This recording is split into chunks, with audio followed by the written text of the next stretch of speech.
Hello and welcome back to the allotment. So today up here we've had to do a bit of watering outside as things are getting a little bit dry for the seedlings we put in there.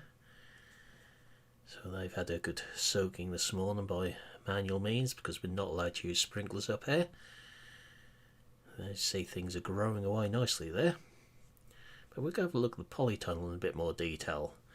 This came from First Tunnels. You'll have seen pictures on the Facebook page now. We've got a wide door this end, which is an optional extra. We've also got optional crop bars down the side here, which allows me to tie things on. And crop bars across the middle as well.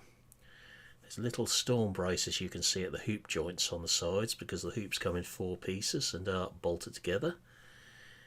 Had to go down that route so I could actually get it up here in my truck. The central bar is standard what runs along the ridge. You see we're using the bars to tie the ropes to there. Those bars are just over 1 inch in diameter.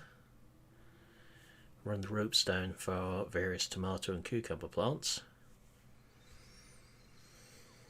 I've actually sunk the roots under the plant when I've put them in to hold them tight.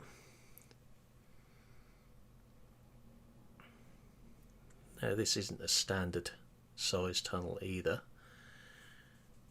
in terms of steel size, etc. But you see plants are getting bigger there, so we just tie them in as they come up. So the actual tunnel itself is, as I've said before, 10 foot by 25. The bars along the side there and these bars through the top are 25mm diameter, which is the standard size of the tunnel. I expect 35mm hoops for extra strength due to how exposed it is up here with the wind, which is a little bit of a concern that we didn't want any damage to the tunnel. So it's been over-spec'd really. I believe from memory the sheet is a 5-year guarantee job. But up here we've got all the courgettes, pumpkin squashes and everything. This celery that was pricked out into trays the other day and transplanted singly. But today's job, to start with, is this tray of celeriac, or as some people know it, root celery. So they're all sown in this tray. Just mind we don't trip over the hose pipe. So we're topping the water butts up again up here. So we've got everything over by the greenhouse to do this job. So you can see we've got 2 containers on the back there, and that one is nearly empty, so I've got to top that up as well. Whereas the one on the back of the greenhouse here is getting full. So we're using a general purpose compost here, or multi-purpose, and we're going to be putting them into these 12 cell trays.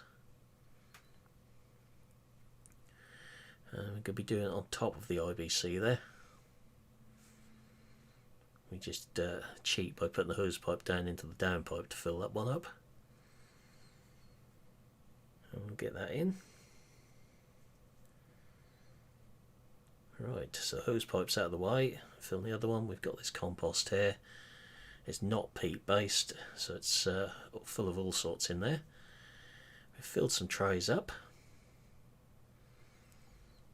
So we've got 4 trays there.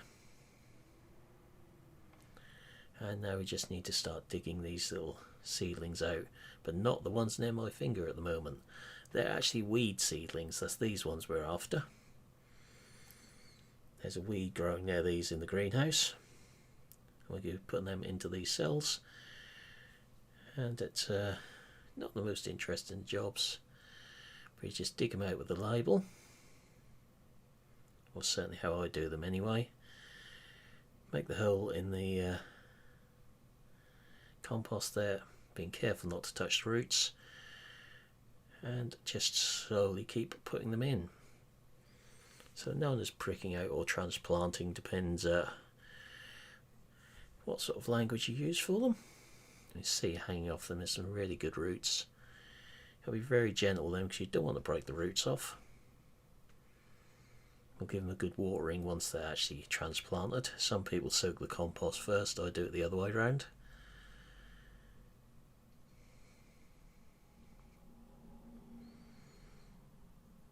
So these are hopefully will be okay, and they'll grow in some nice, well, known as the ugly root because of how they look. But have a nice taste to them when roasted, and you can boil and mash them as well. Don't tend to use the tops off them though. Bit of a nutty taste to them. Tend to work on top of the IBC because it means I aren't bending over and hurting my back doing this.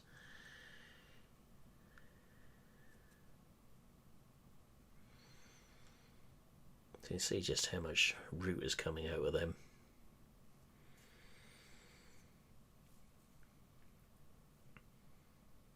So there's probably enough for 2 trays there. The other trays will be used for some seed. If there's any spare, I generally put them in pots. I'll just do 1 tray full in the video.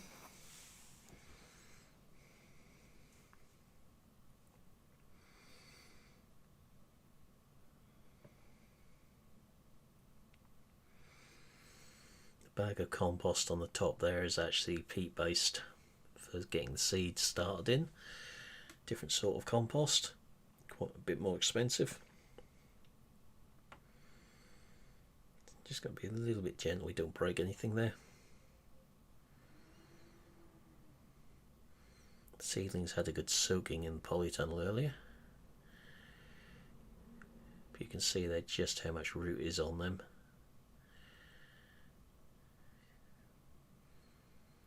So you don't actually want to handle the roots themselves because they're very, very easy to damage at this size.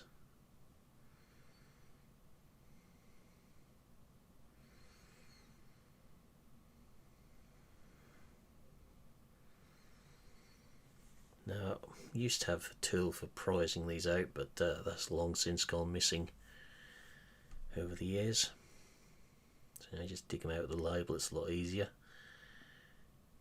Just loosen them up a bit.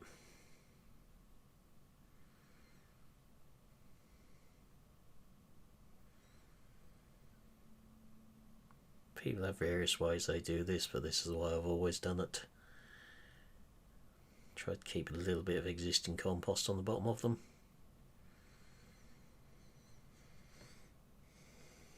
Be a bit careful, this newer compost, because there's often bits of wood or plastic in some of it as well. This stuff doesn't seem too bad, but I have had some brand name stuff this spring which has given me splinters, so I don't like wearing gloves doing this sort of thing. So there's 1 more to put in that tray now. And I'll just get on and do the rest rather than let you keep watching me do this.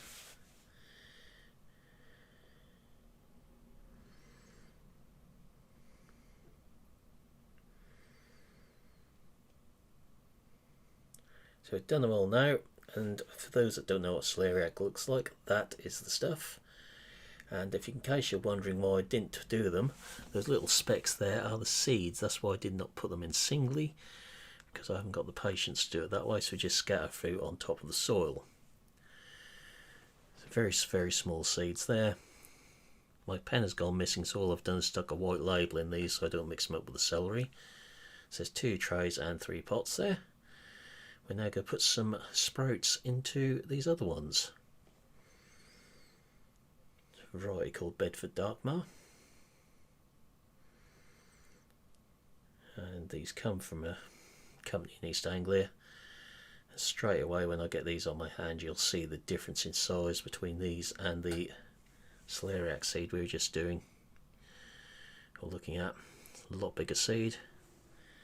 So with these we just try to put 1 and sometimes 2 per cell, so between 12 and 15 per tray as a rule, just there's 1 or 2 spares. Quite often I manage to drop 2 into a cell instead of 1, usually down to the size of my hands.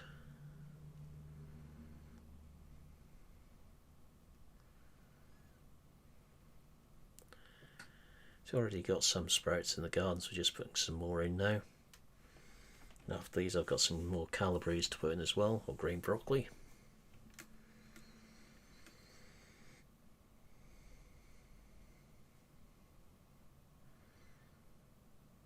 So these should be up in around a week.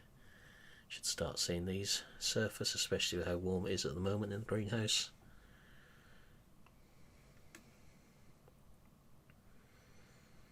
So doing 6 trays, there's 4 on the top here and 2 behind me, which I'll just put in off camera.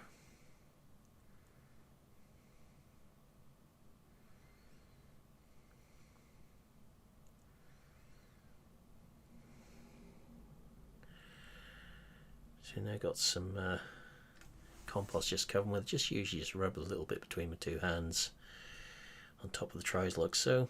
Just breaks any lumps up just to cover the seed up. A lot of people use a sieve, but I don't have one of them up here.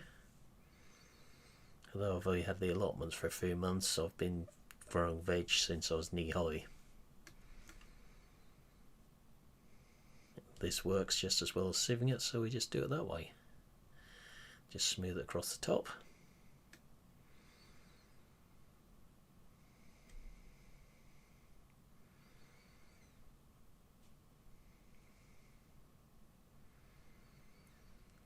Looking over the side there's because the shed door just banged shut on the neighbour's allotment. I've got these little labels to put in. Pre-printed, these were from memory about £1.60 for 100, so actually cheaper than buying blank labels. So garden centre standard label. Let me just get these into the greenhouse and give them a good soaking.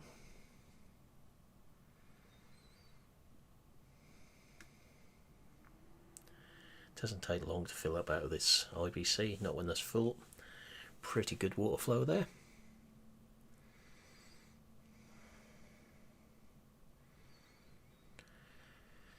As you can see the greenhouse is a little bit on the full side, even more so, or will be even more so once I've put the trays of Calabrese in here as well. But all to the left there we've got various squashes, pumpkins, cucumbers and some sweet corn. More sweet corn in front of us there as well.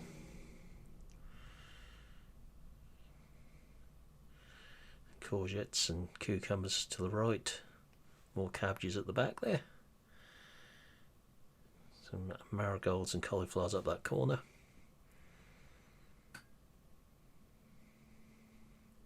Ignore the rat bait boxes. Had a rat move in here over Christmas, but look, that's gone now. So that is where I'm going to leave this video. So for now I'm going to say I hope you've enjoyed the video. Thank you for watching, and I will see you again in the next one. Goodbye for now.